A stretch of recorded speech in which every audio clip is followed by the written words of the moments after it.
poor, middle class. It's a mindset more so than your financial position in life. Great point. And the mindset is to think like a middle class person when really you should be thinking like the people that you aspire to have financial stability like. Do you think Dave Ramsey got rich off of saving? He's got a bunch of money and a bunch of real estate, a bunch of corporations, a bunch of businesses. He's literally profiting from the system that he's telling you to not to take part in. Yes, or to take part of it in the way that the education system is taking. Yeah, go save. Yeah.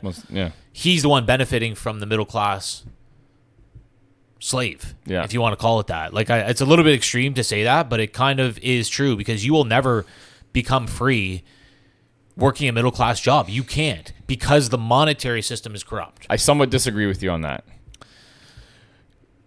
Unless you do non-middle class things. Exactly. But I'm saying most people don't. Yeah. They're unwilling. Exactly. They don't want to. They think that it's more risk. They think it's risky. Yeah.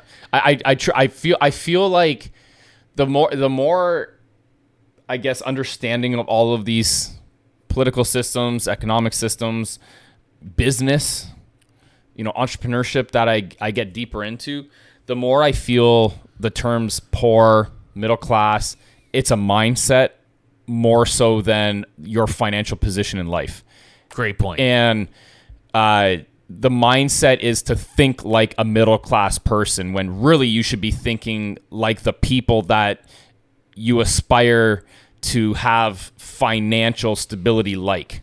This and is the freedom so key. Like, right? This is so key. And the middle class, like, again, reverse engineer things. Yes, great point. What do poor people do in order to stay poor, right?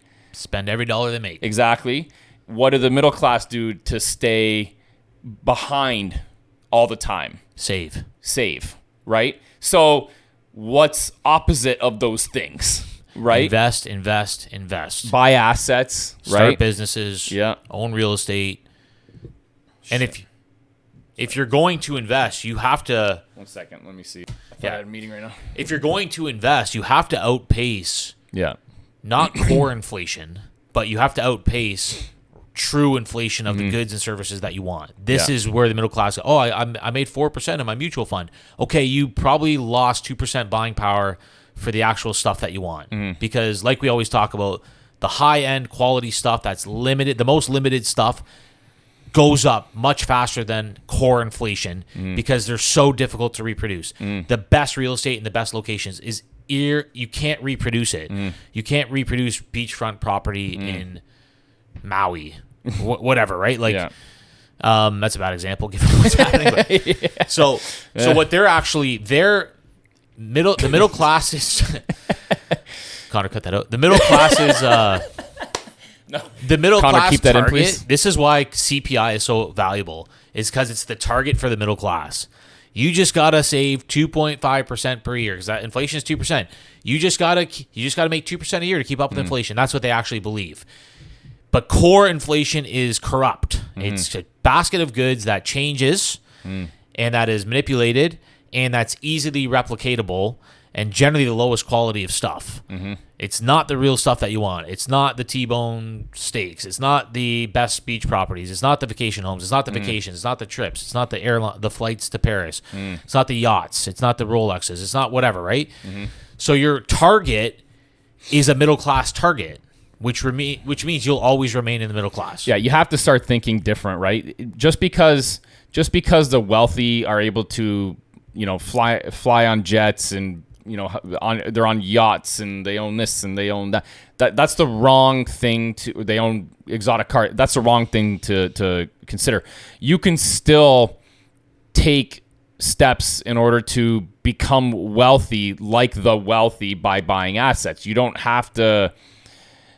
Wealthy is a sliding scale. Great point. Right? It's not you have the uber wealthy that can do things like that, but well, a lot of people say true wealth is freedom to do what you want and have free time. And you can't get free time by saving because the system is so corrupt and you're being inflated and your currency is being devalued continuously that you have to keep on the hamster wheel for 35 to 40 years barely making it ahead. And if you're lucky, you have a pension. And if you're unlucky, you're going to be, most people are going to be pretty much broke into their 80s and 90s. They're going to run out of money. And then they're going to be kind of a slave to the system. Oh, whatever home will take me, and hopefully my kids take care of me, or whatever the case is. But you're going to run out of money, but you're going to be on that hamster wheel for 35 to 40 years for most people. Some people are, there's like an upper middle class that like, okay, they invest their money not super well, but well enough to like outpace inflation, and they can live comfortably. But the middle class is really struggling, especially, and it's becoming worse. And then the wealthy are just, they don't really care about the policies. They don't really care about the interest rates. They don't really care about the fluctuations. You're above all of it because you have the passive assets that are a rising tide lifts all boats. Money printing is inflationary. It's lifting all the boats. Which the boats are the assets. It's lifting them all valuable. And if I own a bunch of them, I can just sit back while they inflate with the currency deflating. They're all inflating. Now, it doesn't happen every year. You're going to have like ebbs and flows, but it's like a staircase. There's steps and they're bumpy along the way, but it's always up and to the right. Right now we're in a negative phase, but we know that the rules of the game are that the money printing must continue. It's what the whole system is built off of. That's why they got rid of the gold standard. So if you actually think they're going to stop printing money at somewhere between 5 to 7% a year over the coming 20 years, you don't understand anything. Yeah, that target of 2% is only on the shit that you don't really want. The basics that you need to survive. Yeah. That's it. Yeah. All right, good.